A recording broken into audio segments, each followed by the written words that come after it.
Greetings. We are beginning a new Bible study. This is the Wednesday Women's Study at 4 o'clock.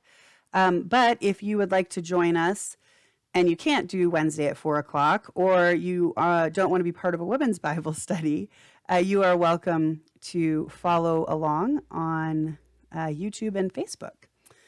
We are going to be discussing the seven churches, the seven letters to churches at the beginning of Revelation. That's Revelation chapters 2 and 3. We thought these would be an interesting thing to study because these letters are Jesus's letters to the church, and they were intended for the entire community to read and benefit from. So the book of Revelation, often intimidating, but in this case is much more concrete than some of the symbolic and allegorical things that also appear in the book. There is, however, a lot of symbolic language. We are presented with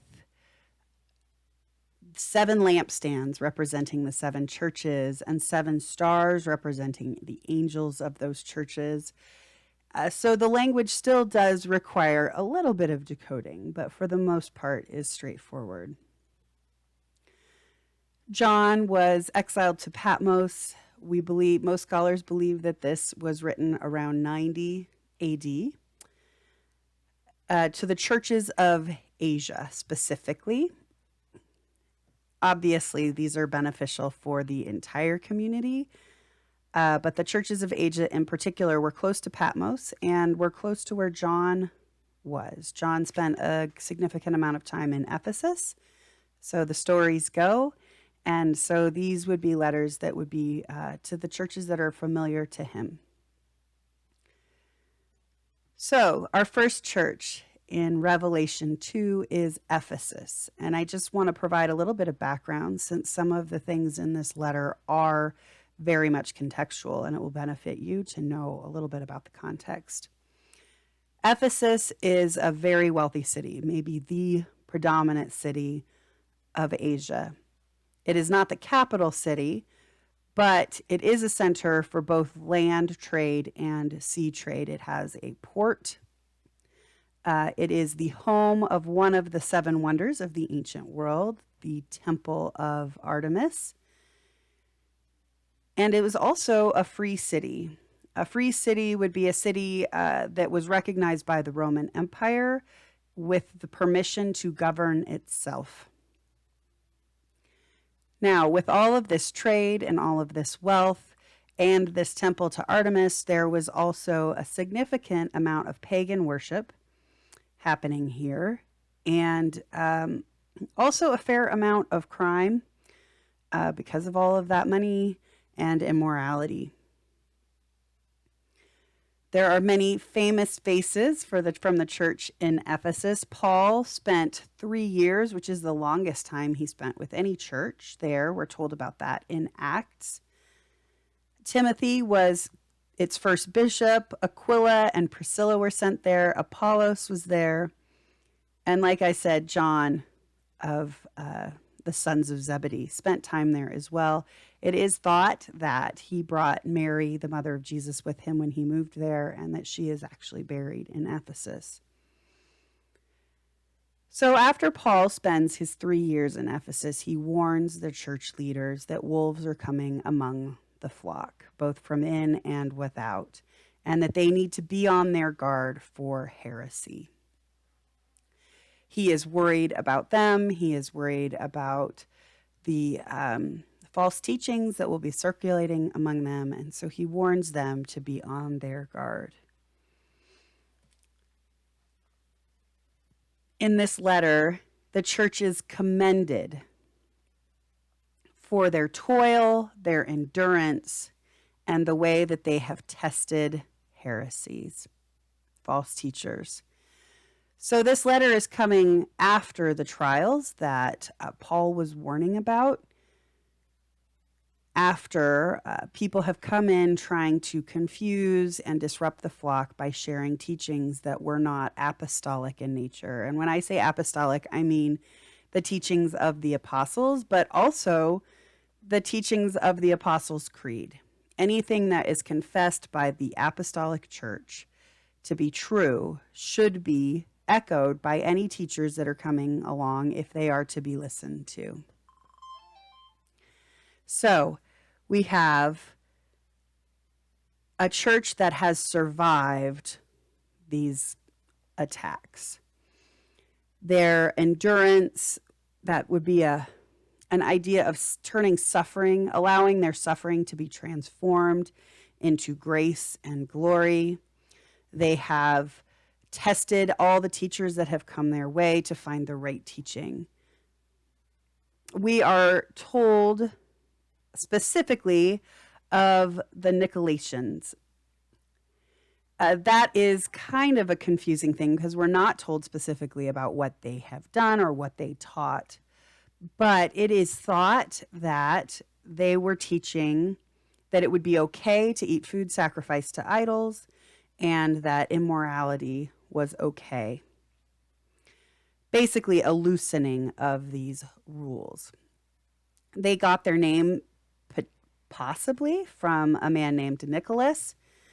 And then they are mentioned again in the letter to Pergamum, and it's connected to the teachings of Balaam. And now Balaam was an Old Testament prophet. He's written about in Numbers. What's interesting about both Nicholas and Balaam is that their names mean the same thing. Nicholas in Greek and Balaam in Hebrew mean literally conqueror of people or even seducer of people. So these men were thought to be offering a way of life in which you could have 1 foot in the world and 1 foot living a faithful or biblical life. So they said things like, the body is evil. It doesn't matter what you do. Feel free to live in sin, to not follow the law because grace abounds or because the law is ended. All of those ideas are heretical because the body does matter. And while grace abounds, we are instructed to strive for what is good. And the law is not ended, but has been fulfilled in the person of Jesus. And Jesus sought to fulfill these things. So we have the lessons. I'll get right with you, Stuart. We have these lessons, these commendations for the church in Ephesus, commended for their toil, their endurance, and the way they've tested teachers. But they are also condemned for the loss of their first love. Now, this could mean a couple of different things. It could mean the first love they had for God, kind of the first blush or the honeymoon period is over. But more likely, it means the love they had for each other.